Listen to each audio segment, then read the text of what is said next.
Una buena noche para cada uno de ustedes. Aquí estamos con mi primogénito, Owen Raimundo. Dios te bendiga, Owen. ¿Cómo estamos? Un saludo para todos allá en casa. Buenas noches a todos, hermanos. Que el Señor les bendiga. Estamos acá transmitiendo. Un saludo para todos.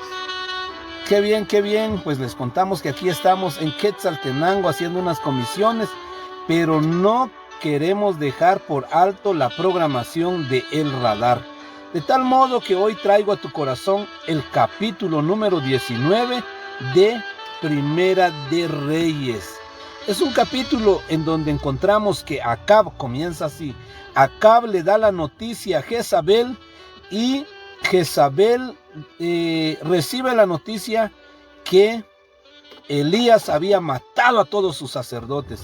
Entonces Jezabel manda un mensajero y dice: miren, dentro de 24 horas ya voy a tener aquí la cabeza de Elías. Vayan a decirle a Elías. Y se fue el mensajero y le fue a decir: ¿qué pasó con Elías? Había derrotado a los 400 profetas de Baal. ¿Y qué pasó? Él tuvo temor y huyó. ¿Cómo vemos esa escena, Owen? ¿Por qué huyó Elías? ¿Por qué cree usted que huyó después de haber visto los prodigios, las maravillas del Señor, y ahora huyó? ¿Qué pasó con eso, Owen? Porque creo que en algunos momentos el hombre siempre se encuentra con dudas en su corazón. Exactamente. Y eso no lo puede quitar porque eso es la parte humana. Es la parte humana, exacto. Aun cuando ha visto algo poderoso, también no está inmune a algún ataque del enemigo. No está inmune a algún ataque, y aquí le atacó el enemigo. Prácticamente ese dardo yo lo puedo detectar que fue una palabra que dijo Jezabel. Una palabra dijo: dentro de 24 horas estarás aquí en mis manos y te voy a derrotar, y tu cabeza va a estar aquí en mis manos. Viene Elías y huye Elías. Se va Elías y huye, y después de un día de camino, dice, como quien dice que Elías dice: bueno, ya no me van a lograr hacer nada porque ya pasaron 24 horas. Y él descansa bajo de un enebro. Estando debajo de ese enebro, el Señor manda un ángel. Y ese ángel le dice: come y bebe. Lo despierta. Lo despierta. Y aquí yo tengo unas claves que yo te voy a indicar para poder percibir y estar alerta de los ataques del enemigo. La clave número 1 es: debes de despertar. ¿Qué pasó? ¿Qué pasa con los problemas? ¿Qué pasa con las situaciones que vivimos, que enfrentamos? Nos neutralizan y nos ponen en sueño. Entonces, lo primero es despertar. Debe de abrir los ojos.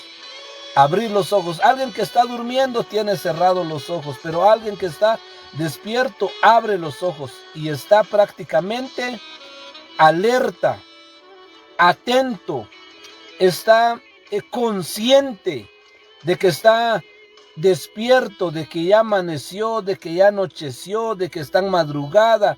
Entonces viene el ángel y le dice: despiértate. Y despierta a Elías, porque Elías estaba durmiendo, y le dice: come y bebe.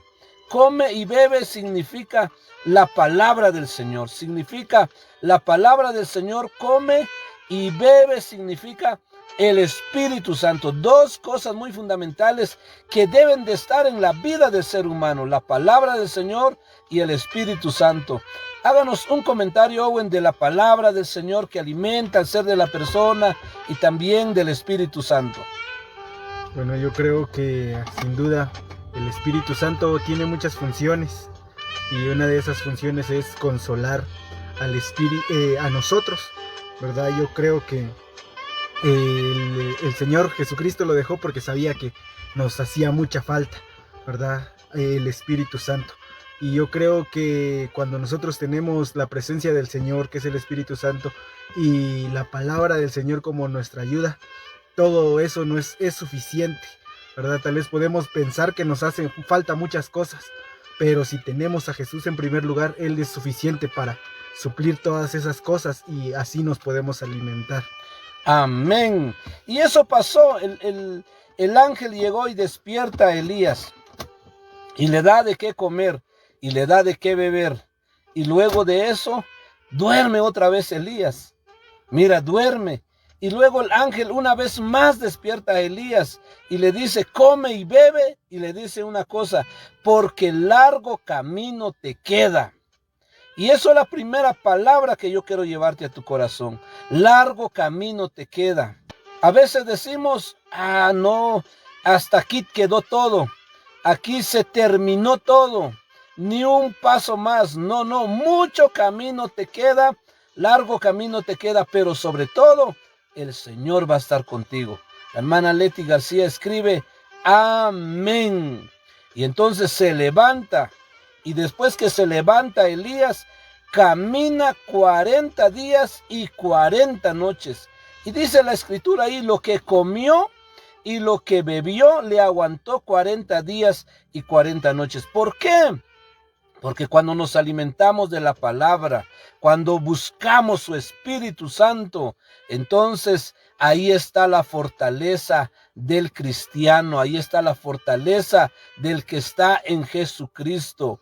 Entonces es muy importante tener en cuenta eso, mis amados hermanos. Pero después de que había recorrido 40 días y 40 noches, que no son pocos, son muchos, ¿qué pasa? Se mete en una cueva Elías. Y estando en la cueva Elías, el Señor le da una palabra. Y esa es la segunda palabra que yo quiero llevarte a tu corazón.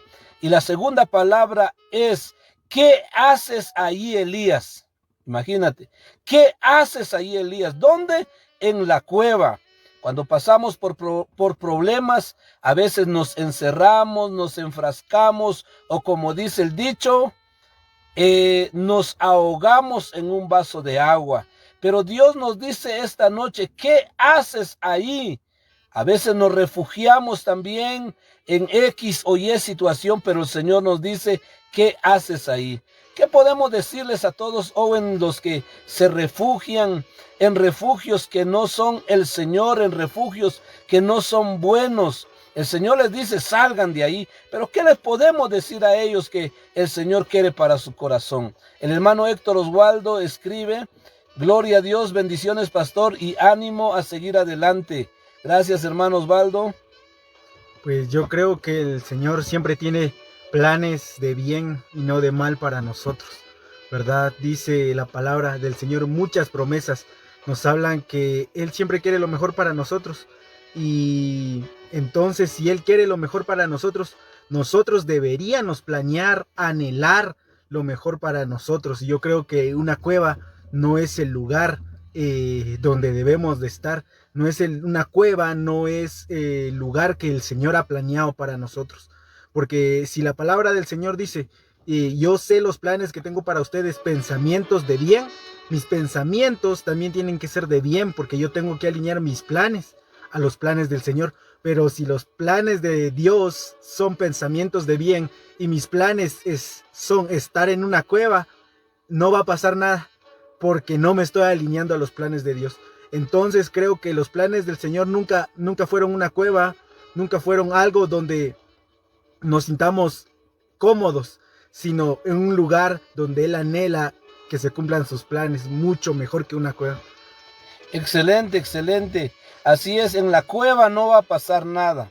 En la cueva uno entra en depresión, entra en angustia, entra en desesperación, en tristeza. De hecho, encontramos que Elías decía, ¿para qué quiero esta vida, Señor? Dice, ¿para qué quiero esta vida? Yo no soy mejor que mis padres. En otras palabras está diciendo, yo soy un don nadie.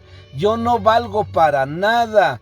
¿Para qué sirve vivir? Son palabras que se mencionan y que algunos, si te ha pasado ese sentimiento en donde dices, ¿para qué sirve la vida? Me quiero morir, no hubiera nacido. Entonces necesitas esa sanidad en tu corazón.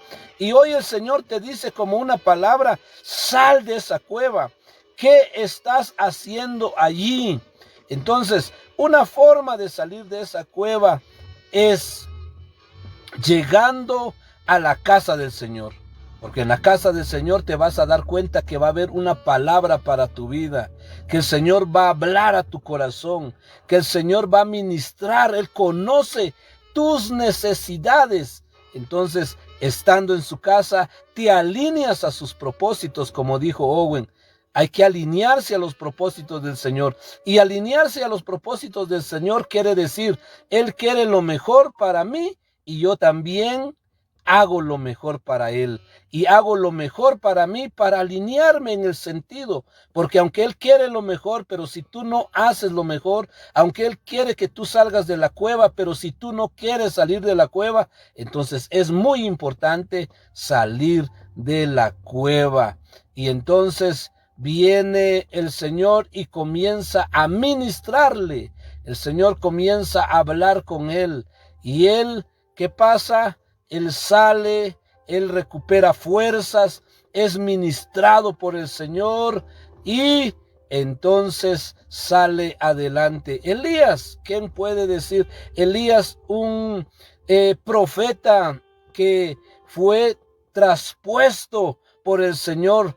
Carros de fuego vinieron y lo llevaron, no vio muerte. Es uno de los prototipos, podríamos decir, de la resurrección, porque él fue arrebatado también. Del arrebatamiento fue arrebatado Elías. Entonces, un gran siervo del Señor, un gran profeta del Señor, pero cayó en un momento de miedo, de tristeza, de angustia, de desesperación. ¿Qué podemos decirle a los hermanos Owen cuando entran en un momento de depresión, de tristeza, de angustia, ya para cerrar? Pues creo que cuando entramos en un proceso de tristeza, de desesperación, lo primero que tenemos que hacer es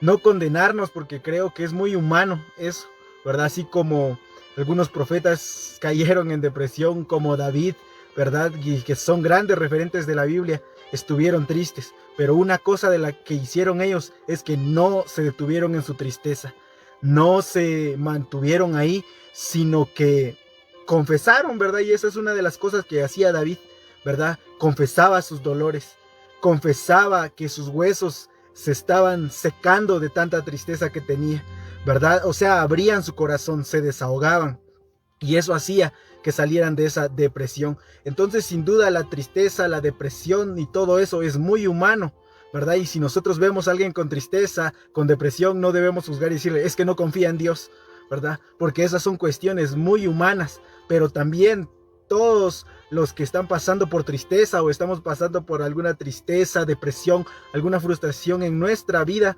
debemos de entender que ese no es el lugar para nosotros. Una cueva no es el lugar para nosotros.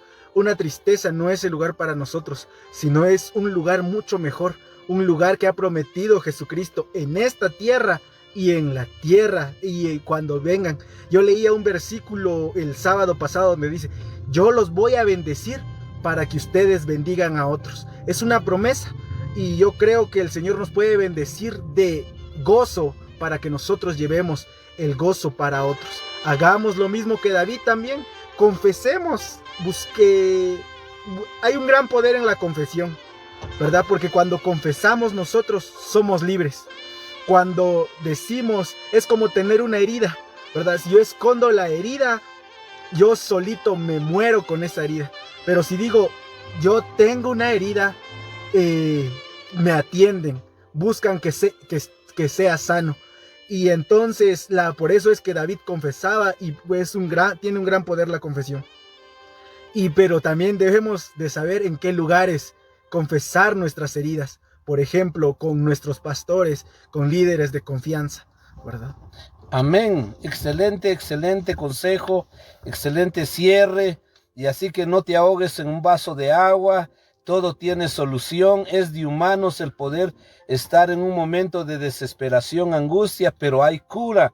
Y la cura es Jesucristo, la cura es el Espíritu Santo. Deja que Jesucristo entre a tu corazón, que el Espíritu Santo ministre tu vida y tú vas a salir de esa depresión, de esa tristeza, esa angustia en el nombre poderoso de Jesús.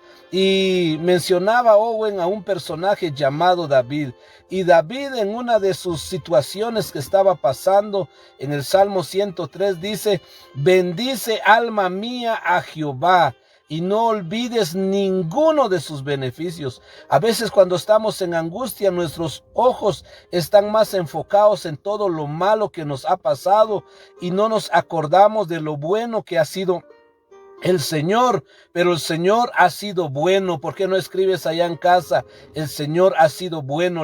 Debemos nosotros poner nuestra confianza en el Señor y no olvidarnos de ninguno de sus beneficios, como dice David. De hecho, ese salmo también es especial. ¿Por qué? Porque él se da un autoánimo.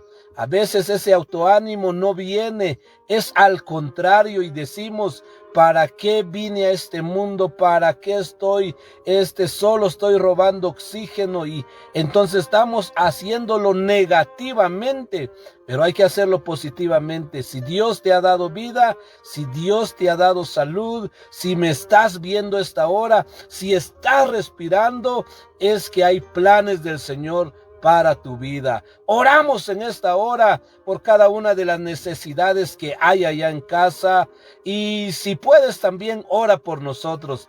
Y oramos en esta hora. Poderoso Dios, oremos, hermano Owen. Poderoso Dios que estás en gloria, te damos gracias por tu amor, tu misericordia, tu bondad. Gracias, Señor, porque sabemos que estás ministrando los corazones. Toca las vidas, oh Dios, toca los corazones, poderoso Dios. Tú puedes hacer cosas grandes. Aquel que está pasando necesidad, aquel que está pasando tristeza, angustia, desesperación, dale fuerzas. Tu palabra dice que das fuerza al cansado y multiplica las fuerzas al que no tiene ninguna. Aún los jóvenes flaquean y caen, pero aquellos que esperan en ti nuevas fuerzas van a tener. Levantarán sus alas como las del águila, caminarán y no se cansarán. Nuevas fuerzas tendrán, Señor. Eso lo declaramos en el nombre de Jesús. Y aquel que ha pasado en desesperación, angustia, tristeza, hoy, Señor, reprendemos esa angustia, esa tristeza, y declaramos, Señor, que tú eres el Rey, el Señor, el doctor de la vida de ellos. En el nombre del Padre, del Hijo y del Espíritu Santo. Amén. Ha sido una gran bendición llegar hasta tu casa. Te amamos. Adelante en la obra del Señor. Owen, una palabra de bye bye también. Que el Señor les bendiga, hermanos. Aquí estamos con ustedes, ¿verdad? Para servirles. Y que el Señor les bendiga esta noche. Amén. Será hasta la próxima.